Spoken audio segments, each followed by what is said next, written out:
Olá pessoal, tudo bem? O estudo da sociologia no Brasil apresenta algumas semelhanças em relação à sociologia europeia, com início já no século XIX. Mas algumas peculiaridades são mais do que necessárias para a verdadeira compreensão de como que essa disciplina científica se desenvolveu em terras brasileiras. A semelhança entre as duas está na ideia de crise. Crise que leva à mudança, que leva à transformação.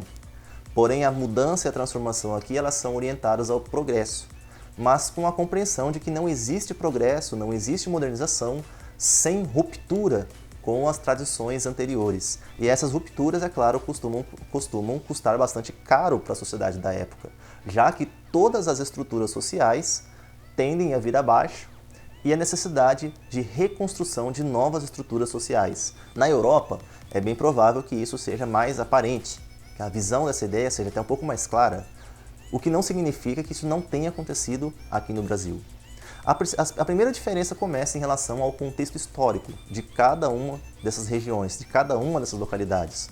Lembramos que na Europa, entre os séculos XVI, XVII e XVIII, nós temos um intenso movimento de emancipação política e social em relação às estruturas feudais, com destaque aqui ao rompimento definitivo com o Estado absolutista moderno e também, é claro, com a hegemonia da Igreja Católica.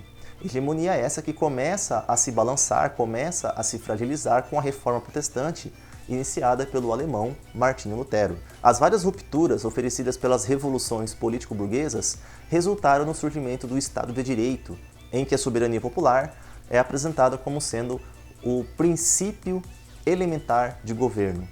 A soberania popular e não mais a soberania do Estado. Já no Brasil, nós vamos ter uma pequena diferença em relação a esse contexto, já que tudo começa por uma forte herança colonial de submissão intensa em relação à coroa e de quase aniquilação da cultura nativa, graças ao trabalho exercido durante 3 séculos pelos padres jesuítas em sua missão trazida aqui ao Brasil. A necessidade de catequização e evangelização dos índios reforçou, é claro, dentro daquele contexto, para que a ideia de submissão se alavancasse por aqui.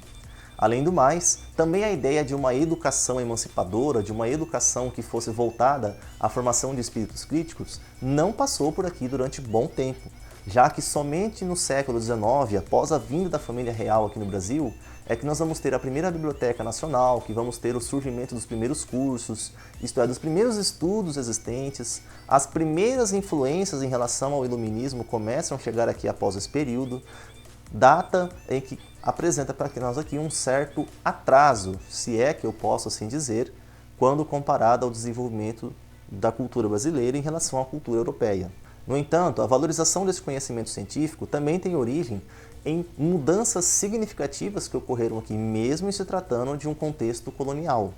Temos, por exemplo, com a mineração, com o auge da mineração aqui no Brasil, a valorização do trabalho livre, onde pela primeira vez a presença de trabalhadores livres já era até maior do que a presença de trabalhadores escravos.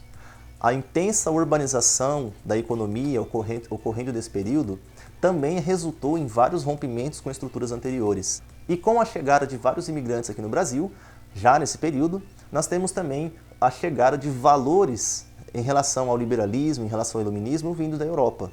Valores esses que resultaram no surgimento de movimentos emancipacionistas, tal como podemos destacar aqui a Inconfidência Mineira e a Conjuração Baiana. Ainda no século XIX, não podemos esquecer também da formação de uma burguesia tipicamente brasileira, de uma forma tipicamente nacional, com valores próprios, burguesia essa que veio antecedida já pela formação de uma classe, digamos, média, caracterizada por trabalhadores urbanos, livres e já com algumas propriedades. Já no século XX, um fator determinante para o surgimento dessa sociologia foi também o movimento modernista, já na década de 20. Temos a Semana da Arte Moderna de 22, caracterizado por um espírito de forte rompimento com a tradição do passado. Dentre as várias características presentes da sociologia brasileira, nós podemos destacar aqui a formação de uma cultura nacional, a partir da miscigenação de raças que aqui chegaram através da imigração, já que a imigração foi com certeza decisiva e determinante para a formação dessa cultura. Temos também uma outra característica importante, que é o estudo acerca do passado, acerca do histórico colonial que tivemos, da relação de submissão. Estudos esses que influenciaram pensadores modernos, tal como veremos na próxima aula.